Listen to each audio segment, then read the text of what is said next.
But to treat this issue properly and objectively, we first need to define what is terrorism.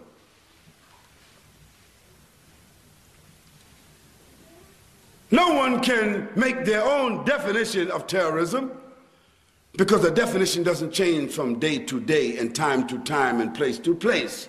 An apple is an apple in China, and it does not become an orange in America. And a president of the United States, or a president of Europe state, or a president of Australia, or a president of any country doesn't change the name of terrorism or the meaning of it because of his idea. It is a definition, and according to the language, it has to remain a definition. So if we go to any English dictionary, take the Funk and Wagner, take Webster's, take the Oxford, the highest classical dictionaries in the world for the English language, and see what is the definition of terrorism. Not a definition that just came 70 years ago. Not the definition which just came 50 years ago or 20 years ago. Not a definition that the Americans give, or that the British give, or the Australians give, or the French give, or the Germans give. Not a special definition. No, let's go back to the definition which the Oxford, the Webster, the Funk and Wagner dictionary has given for the last 200 years.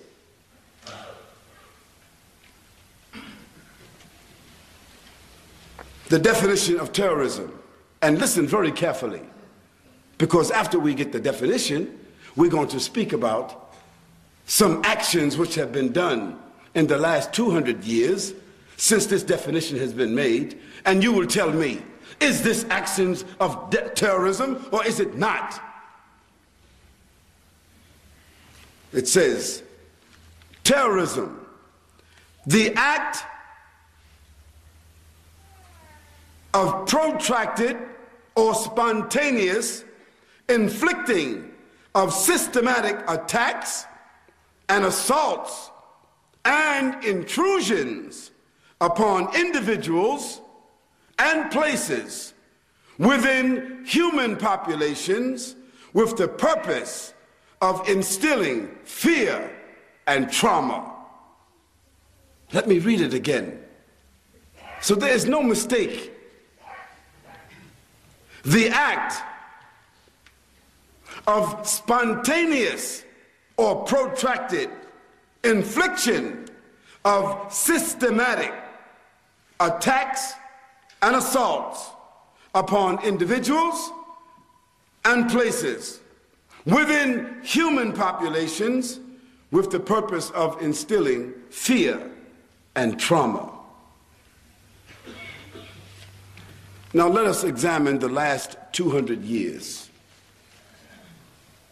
Before there was this so-called politicization of this terminology, because this terminology by the United Nations and the G8 countries, that is the countries that are the most developed nations in the world, they have politicized this terminology.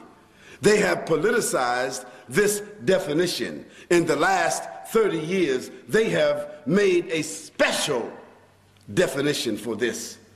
But let's go back 200 years and let us see.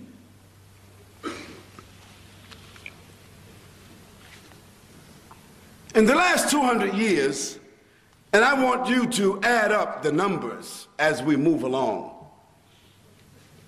because those numbers at the end will tell you who have been guilty of terrorism in the last 200 years. The numbers I'm going to give you are the numbers of people that have been systematically slaughtered and destabilized, liquefied, or otherwise eliminated. Let's start out with the invasion of South America by the Portuguese and Spanish conquistadors. And in that incursion, which took place in the 18th century, they slaughtered systematically, destabilized, and otherwise eliminated 56 million people in South America in order to take control of that continent, and they are still holding that continent today. 56 million. How did they do it? Through the act of inflicting systematic attacks and assaults with their armies and their weapons upon individuals and places, with human populations, with the purpose of instilling fear and trauma. What is that definition? Terrorism. Let's talk about Christopher Columbus on behalf of his Spanish king, Ferdinand, and his French prostitute wife, Isabella. Christopher Columbus was given the crown jewels of King Ferdinand and Queen Isabella. They sold their crown jewels to some Jewish merchants who built the boats that Christopher Columbus took, headed towards what he called India. You know the story. And he was a fool. And those Jewish navigators who were on the boat with him, they knew that he was a fool. And they knew that once they got out on the ocean, they could not drink the ocean water. But he was a fool. He didn't know that you could not drink the salt water. So those Jewish navigators, they took lemons and lime with them, which lemons and lime will deactivate the salt. So they used to drink it and desalinate the water.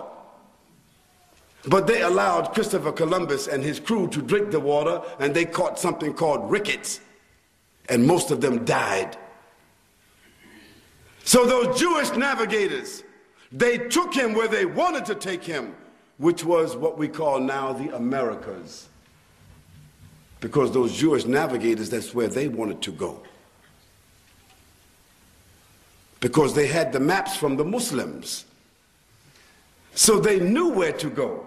Because they had lived with the Muslims in Spain for more than 600 years. And they knew how to sail the ocean.